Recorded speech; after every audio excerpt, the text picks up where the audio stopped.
દેવાંગ, જમવાનું શું બનાવું? દેવાંગ,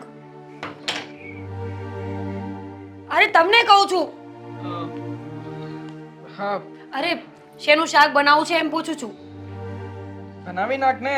એક કામ કર ને, તારું જીન્સનું પેન્ટ પડ્યું છે ને, એનું શાક કરી નાખ. હા હા, ટી-શર્ટની રોટલી કરી નાખ. હા, દેવાંગ, કેવી વાત કરો છો? પ્રેમથી વાત કરો ને. સારું, તમારે શું ખાવું છે એ બનાવી આપું, પછી તમે ભૂખ્યા રહેશો એટલા માટે પૂછવા આવી છું. એક કામ કરજે. હા, સલાડમાં તારો જે ડ્રેસ હતો ને, એને કાપી કાપીને એનું સલાડ પણ કરી નાખજે. શું બોલો છો તમે? ડ્રેસનું કઈ સલાડ બનતું હોય? જીન્સની રોટલી? નક્કી નક્કી તમારા મગજમાં તાવ ચડી ગયો છે. હું ચેક કરી આપું. હા, કરી લે. લાગે છે તાવ જેવું? લાગે છે? તો એક કામ કર ને. હા, દવા માટે પણ તારે કોઈક વસ્તુ આપવી પડશે ને.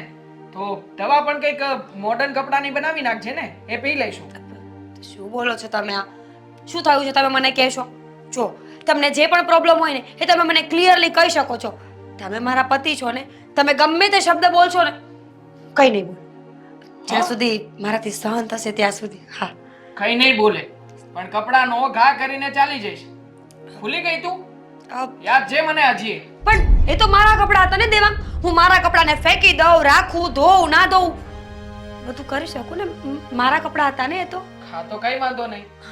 હું પણ તારો પતિ છું ને. તું મને જેમ ફાવે તેમ બોલી શકે. હા, જે તારા મનમાં આવે એ રીતે તું રહી શકે આ ઘરમાં. હા? ના, એવું તો કોઈ દિવસ મેં કહ્યું જ નથી.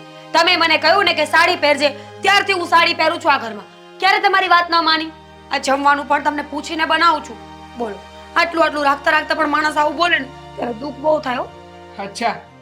હા, તું સાડી પહેરે છે પણ મમ્મીને તો તે ચડાવ્યા ને. હા, એ મળ્યા હવે મોડર્ન કપડાઓ પહેરવા.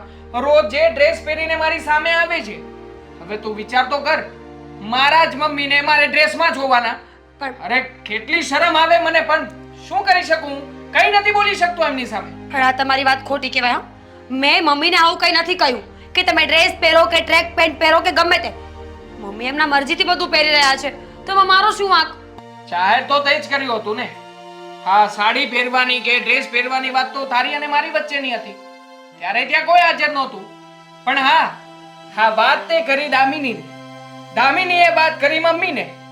અને અત્યારે હા, તમે ત્રણેય જણા મળી ગયા છો, ખબર છે મને. અને એટલા માટે જ આ ઘરમાં જે લોકો મારા વિરુદ્ધ ષડયંત્ર કરે છે ને, એ કોઈની પણ સામે હું નથી બોલવાનો. પછી ભલે મમ્મી હોય કે દામિની પણ હોય. સરસ. હવે તમને એવું લાગે છે ને કે તમારી પોતાની માં, પોતાની પત્ની અને બેન પણ તમારા વિરુદ્ધ ષડયંત્ર કરે છે? સિરિયસલી દેવાંગ, શું બોલો છો તમે? આ તો શું કહેવાય આ બધું? હા, તમે લોકો આવું બધું કરીને સાબિત શું કરવા માંગો છો? હા, કે તમે ત્રણેય જણા એક છો. હા, ઘરમાં હું એકલો છું, હે જ ને? ના, અમે ત્રણેય જણા મળીને કંઈ કરતા જ નથી. અને કદાચ જો કંઈ સાબિત થતું હોય ને, તો એ વાત સાબિત થાય છે કે કપડા પરથી કોઈનું ચરિત્ર, કોઈની ઉંમર કે કોઈનો સ્વભાવ ન જાણી શકાય. માત્ર ને માત્ર કપડાની જ વાત કેમ આવે છે? હું તો તને ઘણી બધી બાબતે રોકટોક કરું છું. હા, બધી બાબતો તો તે ક્યારે પણ એવું નથી કીધું કે આ વાત ખોટી છે તમારી. ક્યારે તો એગ્રી થાય છે ને. કેમ? ખોટી વાત હોય ત્યાં તો મારે ખોટું કહેવું જ પડે ને. તો આ ખોટું છે એટલે ખોટું કહું છું. અને હા, રહી વાત તમારા મમ્મીના ડ્રેસ પહેરવાની, સાચું કહું છું Devang, she was looking so good. Very good, શાબાશ. તારી પાસેથી આ જ આશા હતી. હવે તો મને બોલાવતી પણ નહીં, તારી સાથે વાત પણ નથી કરવી. ઓકે.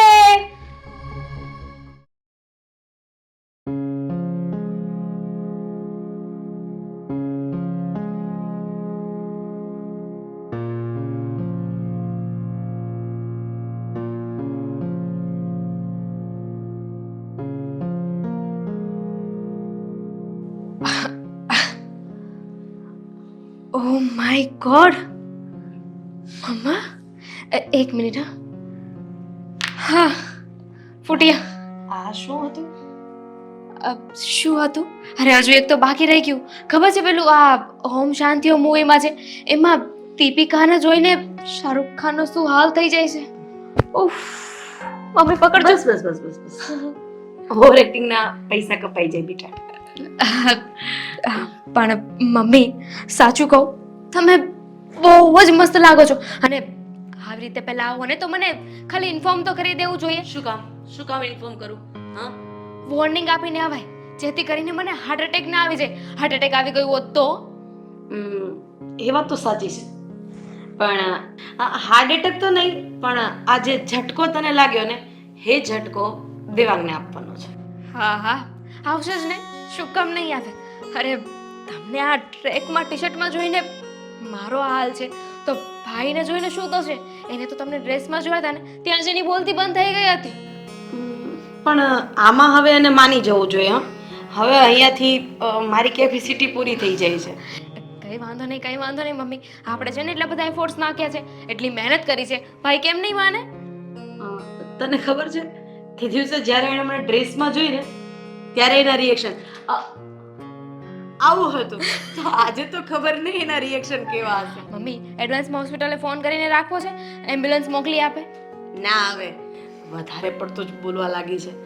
બસ હવે તો ભગવાનને એટલી જ પ્રાર્થના છે કે એ સમજી જાય અને મીરાને બધી છૂટછાટ આપી દે. હા મમ્મી, મને પણ એ જ ચિંતા છે કે આપણે આ બધું જેના માટે કરી રહ્યા છે બસ એ થઈ જાય. અને એમ પણ બીક એ વાતની એ લાગે છે કે આપણો દાવ આપણા પર જ ઊંધો ના વળે. કંઈ જ નહીં થાય.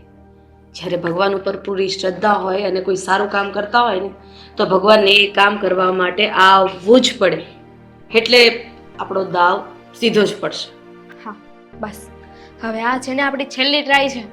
જો આમાં ભાઈ નહીં માન્યો ને તો પછી એઝ ઇટ ઇઝ જે ચાલતું આવ્યું છે ને એ ચાલતું રહેશે. પણ મમ્મી એક વાત કહું, તમે આમાં મસ્ત લાગો છો. તમે છે ને રેગ્યુલર હાજ પહેરવાનું. બસ બસ મને ખબર છે કે મને આ સારું લાગે છે, પણ બેટા આપણે જે સમાજમાં રહીએ છીએ, જે સોસાયટીમાં રહીએ છીએ, ત્યાં એક ઉંમરનો લહેજો હોય. એટલે જે વસ્તુ શોભતું હોય ને એ જ શોભે. અને આમ જોવા જઈએ ને તો સાડી એક એવી વસ્તુ છે ને કે જે પહેરવાની મજા આવે. પણ મીરાની ઉંમર અત્યારે સાડી પહેરવાની નથી, એના મોજ શોખ પૂરા કરવાની છે. બસ આ જ વાત દેવાંગના મગજમાં એક વખત ઘૂસી જાય એટલે થઈ ગયું.